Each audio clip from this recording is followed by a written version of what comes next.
So just the other day, I posted a video about a migrant detention facility that is being built in the Everglades in Florida.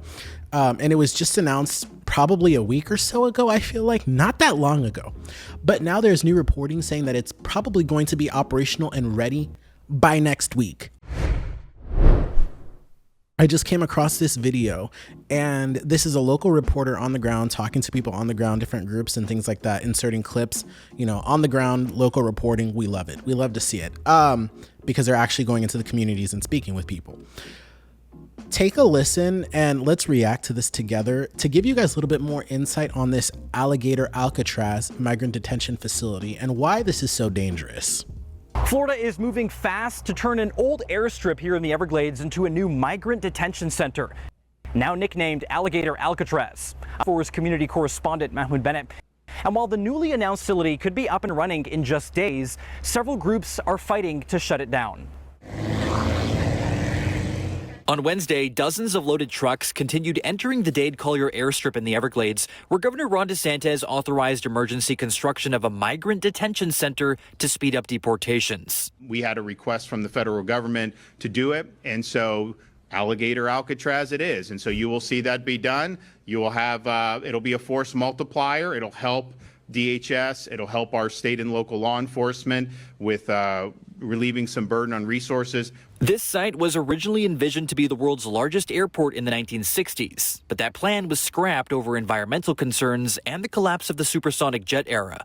Today, with just one runway left, surrounded by swamp, alligators, and other wildlife, Florida officials say it can better operate as a low-cost detention facility. But local environmental groups are pushing back. This proposal is not only deeply inhumane, it is profoundly irresponsible from an environmental, ethical, and fiscal standpoint. Javier Esteves from the Sierra Club believes the idea of Alligator Alcatraz goes against DeSantis' own commitments to protecting the Everglades. The Everglades is not a staging area for mobile infrastructure. It is a fragile and irreplaceable ecosystem that is central to the health, heritage, and the future of Florida.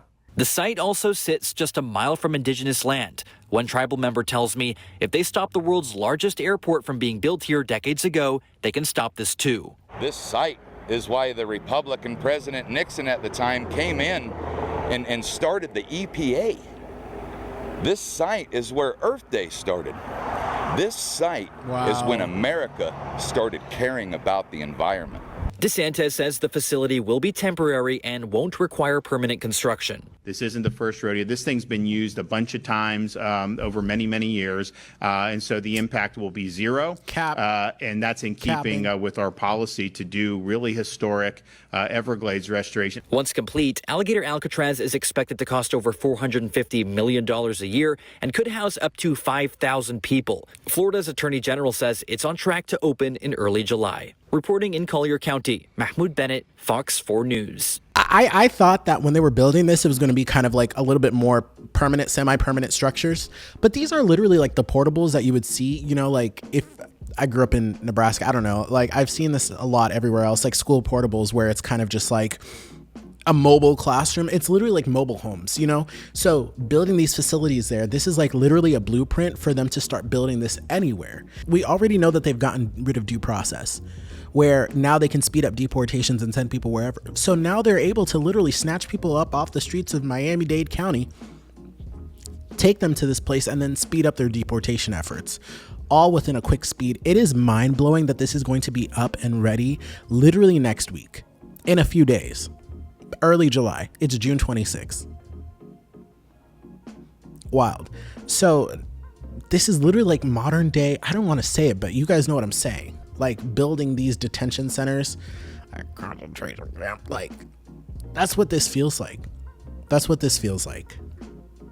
And I could easily see this replicated in so many other areas as well, because if this is literally a success and a blueprint and be like, oh, well, you know, first off, this is a lot of freaking money. What did he say? Like $400 and some million, 200 some million. It was in the hundreds of millions. And not to mention that Congress has already capped the amount of people that ICE can be holding in detention facilities. What is it? 41,500. ICE is reportedly holding 53,000 migrants and then increase this by 5,000. So what are we at? 58,000, and then watch them replicate this in all other areas. And then we're over the max capacity. Where does the money for this come from? That's one thing that they did not mention. They said a request from the federal government. Are these being built with federal funds? I don't know. Let me know what you think in the comments below, but I'm afraid that this is probably going to start getting replicated in other areas, especially if they're able to prove like, hey, we can go to abandoned lands that's owned by the federal government or owned by local state governments, and pop up these, facilities within a 1 week time frame. Crazy.